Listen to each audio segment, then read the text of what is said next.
Então, nós vamos agora ao vivo, direto com a Secretaria Estadual de Saúde, saber quais são as providências que a CESAP toma, olhando para esses números, olhando para a expectativa da vacinação também. Quem tem as informações é a Gorete Santos. Gorete, já são 82 dias do intervalo das 17 mortes confirmadas num único dia lá no mês de novembro para as mortes, as 15 confirmadas no boletim de ontem da Secretaria de Saúde. A gente sabe que foram vários episódios, eventos do Ano Novo, tivemos o Enem, volta às aulas. Isso entra nessa contabilidade? Como é que a CESAP começa a olhar para esses dados e se organizar para as novas ações? Gorete, boa tarde. Boa tarde, Nádia, a você e a todos. Olha, tem um fato novo, né? Que foi a identificação de uma variante do novo coronavírus aqui no estado do Piauí. Isso foi divulgado ontem. Essa identificação ela ocorreu pelo Laboratório Central, que é responsável por todos os testes realizados aqui no estado. A gente tem informação, inclusive, foi divulgada pela Secretaria Estadual da Saúde, Nádia, de que essa variante ela foi identificada em um paciente vindo do estado do Amazonas. Eles que estavam no hospital universitário.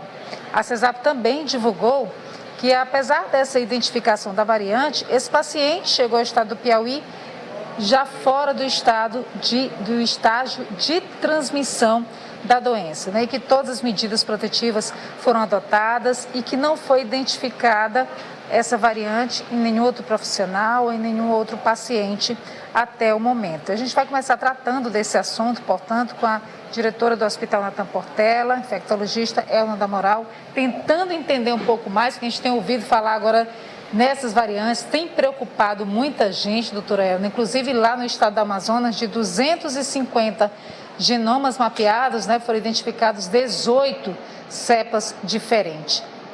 O que a gente pode dizer desta que chegou aqui ao estado do Piauí e há uma mudança também nas estratégias diante dessa identificação? Boa tarde. Boa tarde a todos. As recomendações continuam sendo sempre as mesmas, né? Os cuidados a gente tem que manter, porque nós estamos ainda numa fase de pandemia, independente da variante, a gente sabe dos riscos que corremos com o coronavírus. É bem verdade que tem sim essa variante detectada desse paciente que veio do estado do Amazonas, ele teve uma boa evolução, já teve alta, já voltou para Manaus, né? E agora tivemos a resposta da detecção dessa variante. O Amazonas eles têm investido bastante já nessa investigação, porque, né, logo a explosão de casos que houve lá, uma das possibilidades realmente levantada foi o fato de ser possivelmente uma nova variante, até porque eles tinham tido uma grande quantidade de casos lá no começo da pandemia. Então, estava se esperando um pouco a história da imunidade, que já poderiam ter um bom nível de imunidade. Uma das justificativas para essa nova explosão poderia realmente ser uma nova variante, o que se confirmou, não só uma, mas mais de uma, né, já várias confirmadas.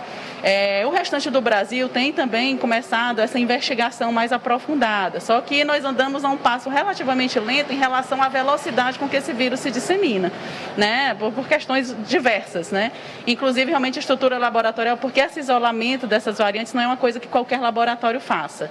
Tem que ser um laboratório de virologia, um laboratório altamente especializado, com cuidados redobrados por causa do risco até de contaminação, transmissão para as pessoas internamente ao laboratório. Esses testes eles são levados para São Paulo, né? Isso mesmo. É o que eu estou falando, porque como são pouquíssimos esses laboratórios, eles não conseguem dar conta dessa demanda inteira do Brasil de uma vez. Então, existe já uma fila de amostras a serem avaliadas.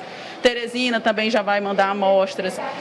Dependendo dos casos mais graves, já vai haver uma triagem prévia para uma avaliação melhor, para saber se a gente detecta comprovadamente essa variante. Então, o que a gente tem hoje é a informação desse paciente de Manaus, mas nada impede, não tem nada que nos garanta que não tenhamos essa variante pelo restante do país inteiro, por todas as circunstâncias que nós estamos vivendo com essa possível nova onda, esse aumento no número de casos no país inteiro, não é só aqui, né? Então, essa investigação realmente precisa ser aprofundada para a gente confirmar se tem ou não tem. O que a gente tem agora de confirmação é esse caso, que não é local, na verdade, foi um caso, né, trazido, mas que os EPIs utilizados, a conduta tomada que se toma para todos os pacientes com Covid, para ele também foi tomada. Então, essa disseminação partindo do HU para o restante da cidade não é o que a gente realmente espera que aconteça. A Nádia tem uma pergunta.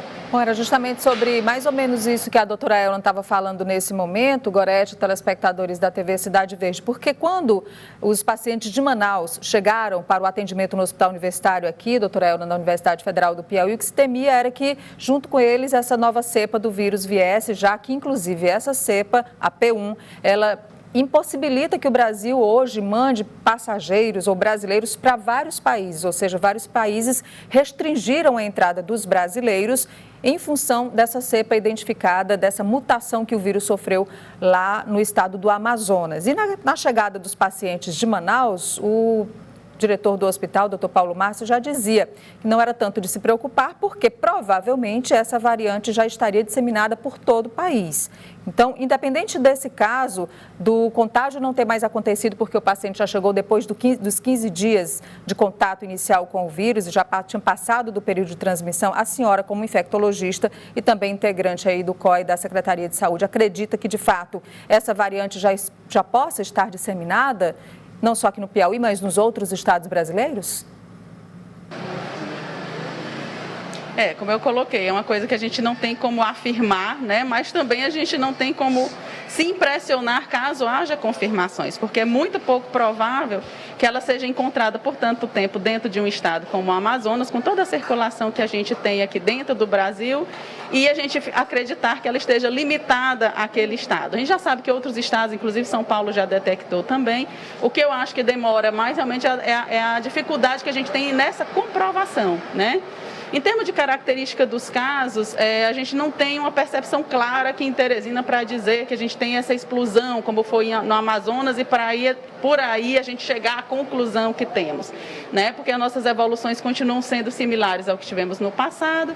Tivemos esse alto número de óbitos, né? Como você colocou aí no começo, referente aos boletins de ontem, mas a gente tem sempre que lembrar que são óbitos referentes a pessoas que já vêm internadas há um bom tempo. O Covid, ele não mata assim agudamente, né? Em 48, 72 horas, ele existe um longo período de internação.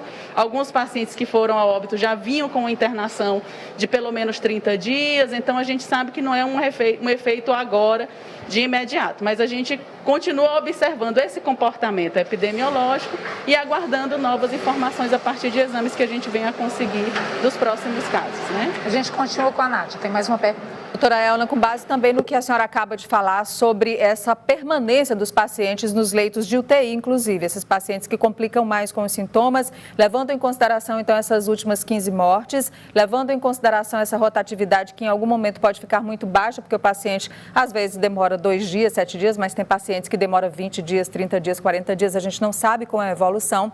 A CESAP coloca já a possibilidade de abertura de mais leitos de UTI no Piauí para os próximos dias?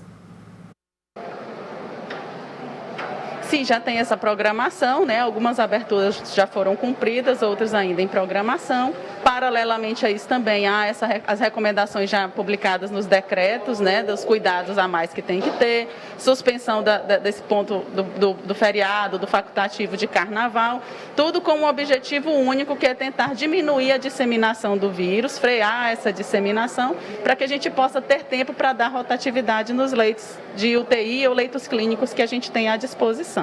Falando nessa questão da disseminação, doutora Elna, em função dessas variantes, se muda a estratégia? Os estudos ainda são muito recentes, muita coisa.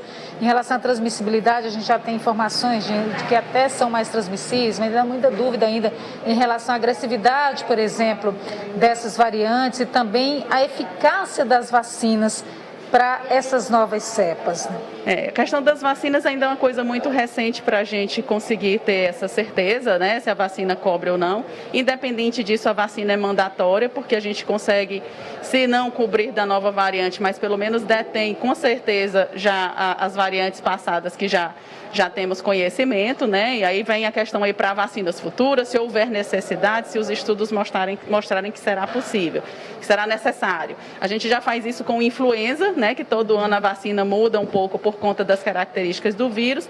Pode ser que com coronavírus isso seja necessário, mas ainda é um pouco cedo para a gente falar sobre isso especificamente.